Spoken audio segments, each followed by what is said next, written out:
Hey, Fellowship fam. As we continue in this Galatians series, we are highlighting different ministry areas and talking with the incredible people on our team that are doing this work week in and week out. So here at Fellowship, our vision and our mission is to make disciples. We are all about discipleship, and you all are responsible for leading out over that. So for us, what is discipleship, and what does it look like to be discipled at Fellowship, to disciple others at Fellowship? What are we talking about when we talk about discipleship? Well, the first thing we think about is relationship.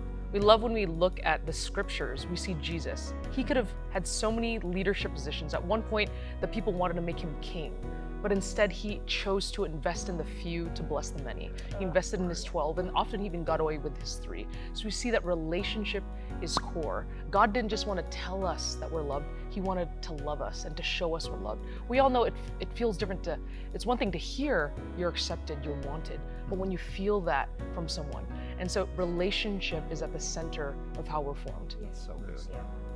That's so good. And I love that from day one, we've talked about that really does look like our 4 Gs of being transformed by the gospel of Jesus Christ, of growing in a life of worship, of gathering in community and giving our lives away on mission. And I love that just hasn't changed from day one. It's just so beautiful. So let's talk about our groups. How do we actually do this?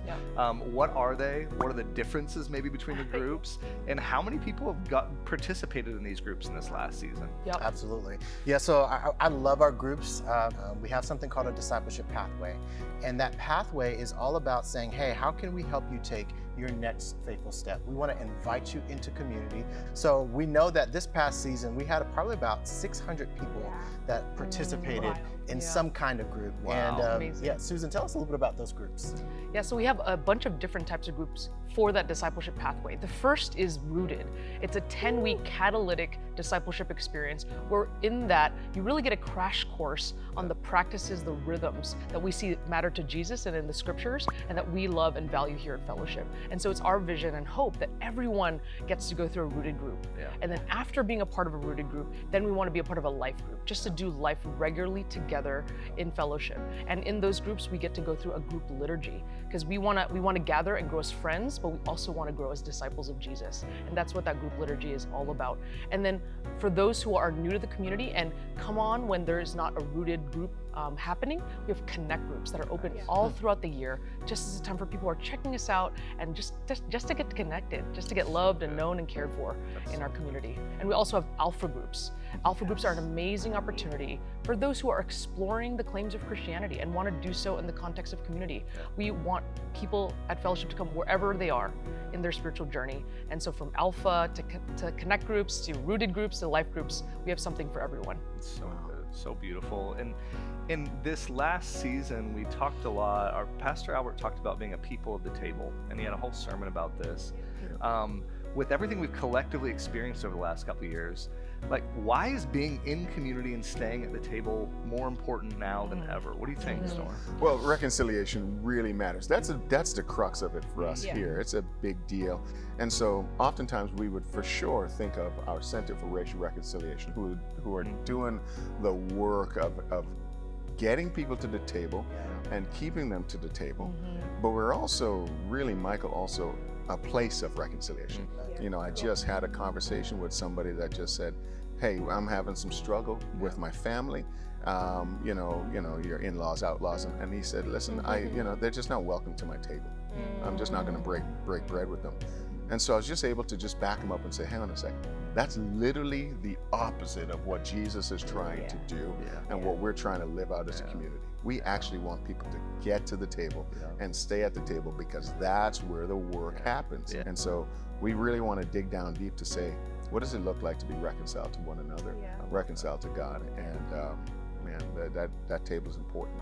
I love what you pointed out, Storm, that we're not relegating reconciliation to our Center for Racial Reconciliation, but that reconciliation is a part of our discipleship. That's right. And that we're constantly being discipled in culture along racial lines, along political lines, and that we as a church have to make such a strong statement in our discipleship that we are people of reconciliation, and it speaks to those issues. I just think that's such a beautiful thing. Are there moments or stories that stand out from this last season for y'all and these different discipleship experiences that we've talked about? Oh, absolutely. I think I get to have a front row seat with Rooted, which I love because in this season, Rooted had mainly been online. Yeah. And I loved that practically it was people who said, I need community. I need to grow in my life of faith. I need to take this next step. And I know they all sign up. And I know that they instantly have that, what did I do? What did I just sign up for? And they, because we meet together, so we're on Zoom. Right. And the first week, everyone is just deer in the headlights, like, oh my gosh, I've made this, oh god, 10 weeks, how can I back out? And by the end of it, they were, they're serving in person on Sundays. Like, I see them, I know these people so well. Like, this is my community, and like that feeling of when you walk on a campus or you go into a room and you know somebody, that feeling of like I'm saved. That's so good. To be discipled, depending on where you are, what's your next faithful step? And then just hearing these stories and just the texture and tone of discipleship is just so beautiful. What is the future of discipleship at Fellowship? What do groups look like going forward?